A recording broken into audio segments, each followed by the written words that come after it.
It's been here for many, many years. We probably have memories from when we were in our growing up years of what it was. So Bonnie and Laura are no strangers to Rotary and no strangers to Eunice. They're here to tell us what about, I think, what Lakeview was, what it is, and what it will be. And they have an event coming this weekend, so it's a good time to get a plug in for that too. So I think Bonnie's going to speak, but if y'all both want to come, come on.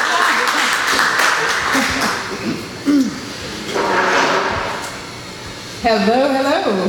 It's good to be here today and to see a lot of familiar faces out there. I'd like to thank Dwight for having us here today to speak and for all of you for coming out. So like you said, we are going to talk about Lakeview's past, present, and future. So Lakeview's past, in the 50s, it went by the name of Parisian Park. In the 60s, I'm sure many of you know Fred Bello. He owned the park from the early 60s until the mid-80s. Under his ownership, there was many wonderful activities and events. We've certainly heard an earful whenever we first bought the park. You know, everything from the high diving board at the lake, and you know, little kids whenever they were young just climbing up there and then looking down and their knees getting weak and you know they're getting scared. That happened to you, right? Yeah, I may have heard this story from you as well. A lot of people, and I just recently heard this story again, but they used to, old dance off, I'm sure you all remember it. They'd have a dance, well, on Saturdays evenings, they'd have mass. They'd cover up the bar with an altar, and they put an altar, and they'd do mass, and then right after that, they would pull the altar off and then have a dance. And I think that's so cool. I mean, you couldn't do that nowadays, but that was cool. Yeah, so that was back in the day when you would hand your 5-year-old a $10 bill and say, go into the store and buy me some beer. It doesn't happen anymore. But anyway, good stories. So Fred Bello, like I said, did many wonderful things, and then in the mid-80s, after, you know, he's getting older, Alan Fontenot purchased the park. He owned the park for about 10 years, and then it closed down in the mid-90s. From the mid-90s till we purchased the park in 2003, it was overgrown. And I'll just tell you on my first experience walking out there.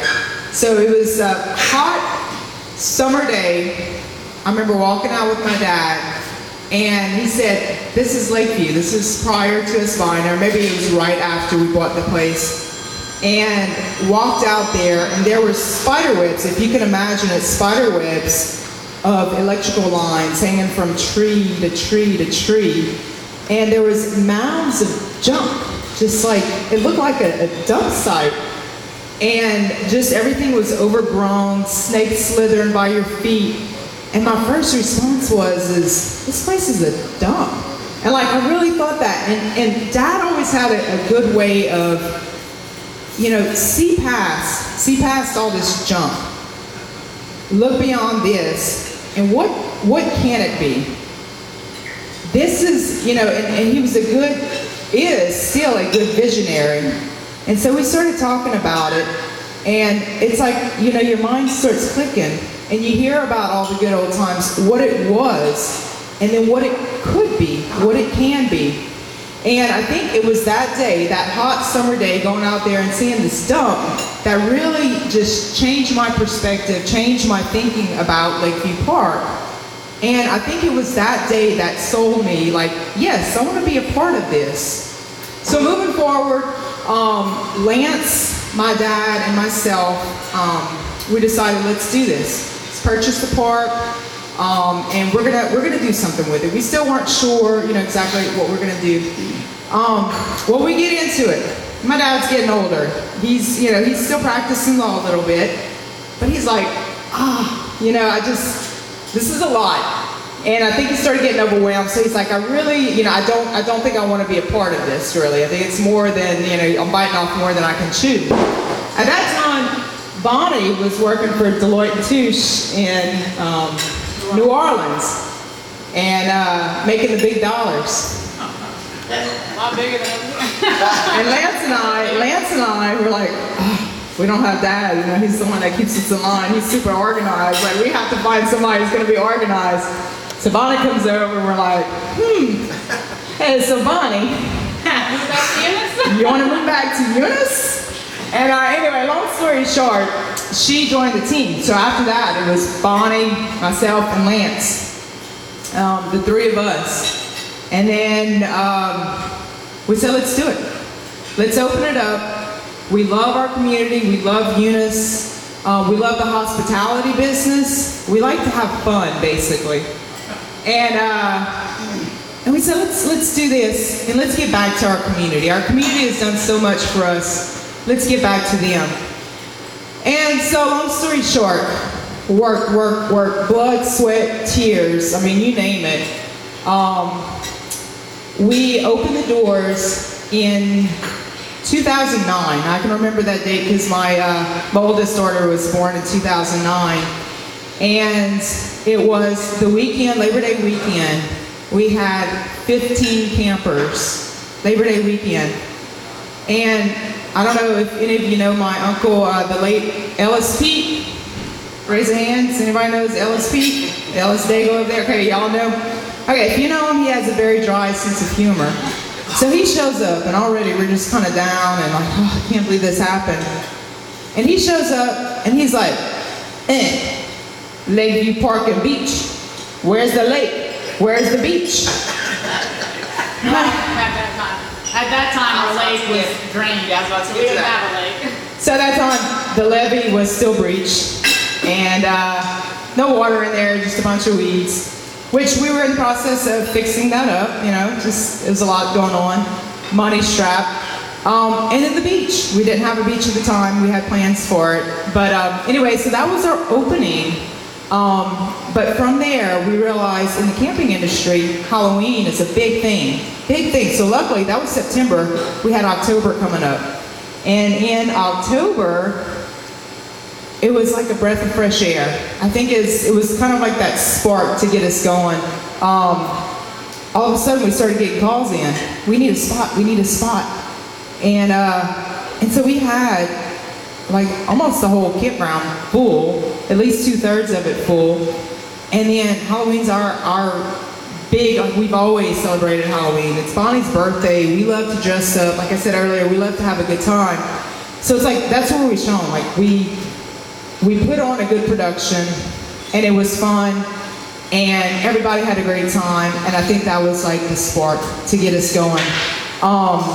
The dance hall, or the Born, was the next fun thing. I'm gonna let Bonnie speak on this because she deals mostly with the dances, but it was really with Steve Riley, and he and I are good friends, and it was pretty much like, do you want to take this gamble with us? We want to have this dance out here in this Born that we built, and we don't know if we're going to have 10 people show up or if we're going to have, 200 people show up. And he said, Laura, it doesn't matter who shows up. Let's plan this event and we're going to have a good time no matter what. So we did. He took that chance with us, and we ended up having, I want to say, over 250 people over the dance. And that was the beginning of our Born dances. So that's just a little bit about the past. And Bonnie is going to share with you, I don't know if you want to tell a story about, the crickets or anything, or we can move right on into the present day. Thank you, Laura. No, I think that 250 might be a little ambitious for them. It did seem like a lot, but I think a lot back then was 50 people showing up to the dance. And we were like, oh my gosh, we got 50 people, because we decided, well, the barn was never supposed to be a dance hall. It was supposed to be our maintenance barn, but we decided we needed something because we didn't have a beach, we didn't have a lake. And we had to open at that time because we had run out of money. The bank had only lent us so much money. We're like, oh God, we gotta open, we have to make money. And we had actually overspent in the beginning because we had a lot of projects going on. We were trying to get open. And so Lance and I was crying at one point to Lance. I was like, oh my gosh, I'm getting all these bills in and I can't pay these bills. Lance, what am I gonna do? And so he and I kind of, hat in hand, went to a lot of local vendors over here, some out of town, and just kind of said, hey, we can't pay you everything right now. Can we just kind of do monthly installments, just till we get caught up? And pretty much all of them except for one worked with us, but and it made it happen. We kind of did the same with the bank. At the time we had Hancock Whitney was our bank, and our loan officer, it was the same thing. We're like, can we just do interest only for a little longer, please? And I mean, it made you really humble in the beginning. Because I mean, I'd to live like that, and I was like, oh my gosh, I can't. We're making $2 an hour. Actually, at that time, we probably weren't paying ourselves anything. Thank God I was living at my mom's house. I didn't have to pay for rent. But, and she fed me. But yeah, so I'm kind of glad it happened the way it did, because it made you work harder. And it made you appreciate it more. And like, especially where we are now, it's watching it grow and seeing all the potential it has and everything that's gone. Like, well, you know, we weren't handed this with a silver spoon. We had to work for everything we did. And so going back to the barn dances, yeah, we started doing that, and we decided, well, we need a dance venue. The dance hall was not done, it was too big for a dance hall, so we're like, let's just start doing barn dances. And we had a dirt floor, we didn't even have a floor or anything. I mean, we did it every Saturday night. I told, it was me and her ex-husband now, but we kind of ran the dances, and I was like, you know, we have to keep this every Saturday night. We're gonna build this tradition. And we would sit there with 10 people dancing, and I was bartending, and I would listen to crickets a lot of times. It's like, oh man, this better work out for us. This is a lot of work. You know, I could be having fun on a Saturday night. I was actually young at that time. But it did, it worked out, and we kept with it, and we persevered, and we did it every Saturday night. And now, like, if we get 100, 200 people like Laura said, like we had last weekend, I was like, wow, that was a slow night. You know, so it's funny how your perspective changes with time. But we just keep on pushing through and going, and the dream just keeps coming, and we just, every year we just want to grow and expand more. And we want to do it for our community because we love Eunice. We all grew up over here, and I love tourists. I like hearing people come in and sharing the culture with everybody that comes in. And actually, we did a map, now this is in 2001, September, but of all of our guests that we've had, it's a little small map, I couldn't figure out how to print it, but it was a Google map, and we put in all of our guests. We've had somebody from every state in the US come visit us, even Hawaii and Alaska. We've had several from Alaska. Almost every province in Canada has come down to Lakeview, and we've even had some from Australia, France, Germany, and England. And there might be some more. I think a lot of times the reservations didn't know how to put in their address, so they just didn't put it in, which now we got to get better at that. But yeah, so I think it's been over, I looked at the reservations, the guest list, and it's over 40,000 people since we've opened have come visit. And that's just the ones that made reservations. We've had a lot come to dances or to Black Pot Camp or Boucherie that, you know, we didn't get their information. But they are from all over the US too. So I just think it's really cool that we could bring these people in to come see our community and share the Cajun culture, the food, the music, the language, which our kids are both in French immersion and Mamou, so I'm hoping we can kind of carry on that French language and start hiring the French immersion kids to come work for us.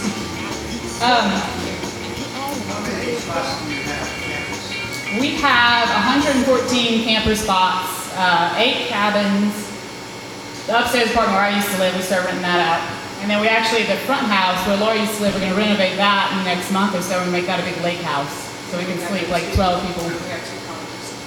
Yeah, we have 2 more cottages coming. But yeah, so we're starting to do a lot of events. One big event we have coming up this weekend is the Boot Brew Fest. We had Amelia B-Dream Smith, she did artwork for us. But we started that last year, that was a homebrew festival. And my brother Paul, he's starting to, many of you might not know Paul, he lives in Baton Rouge now, but he's starting to actually come back now. He wants to be more involved too, which is awesome. I love that we can all work together as a family. I think that's so cool. That's why I gave up my high dollar job and was loyal to be with my family. But yeah, so he's part of the Homebrew Association in Baton Rouge, and he was like, we really need to do, they don't do this in Louisiana. They have like Zap's Brew Fest that goes on, but That's mostly craft beers, and some home brewers do, but we want to do an only home brew competition. And so right now, I think we have over 50 different kegs of different home brews that you can taste. I was reading some of the names. One of them's like Nacho Mama's apple pie. It's an apple flavored lager. There's all kinds of different, like any beer that you can imagine, you can get a sample it. So that's happening this weekend, and we get people, the brewers are coming from Texas, Arkansas, Mississippi, all over Louisiana. So hopefully that'll bring a lot of tourists into the area too. And all those tourists that come into the area, we typically send them to Eunice, and all the surrounding areas, just spend money.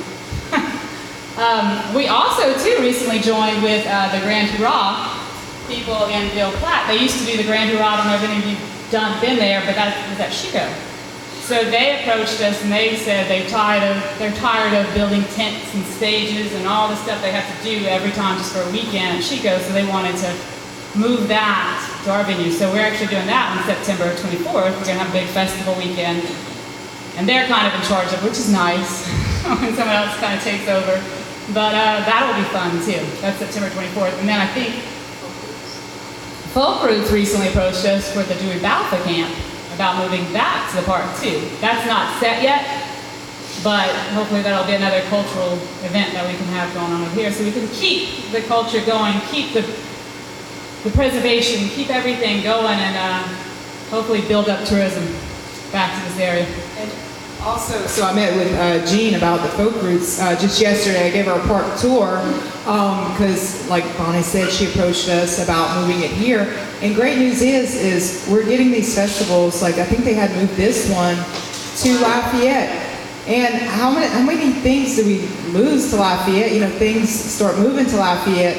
And I mean, to be approached about that and to try and get that festival right here in Eunice, and the people that are going to come from all over here to our small town, and how it's going to really start helping out the area. So we do try to encourage more and more of this. We try to host more and more events just to get people here, spending time here, sharing our culture, sharing our, music, food, all these wonderful things that makes us so unique.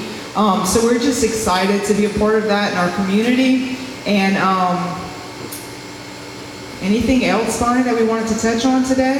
We can definitely... I think I have stickers for everybody, though. These are the Boot Brew swag, because, we have to make a plug since we're up here talking. So even if you don't like beer, we have music throughout the day and the evening with Horace Trahan and the Ossun Express and Pine Leaf Boys.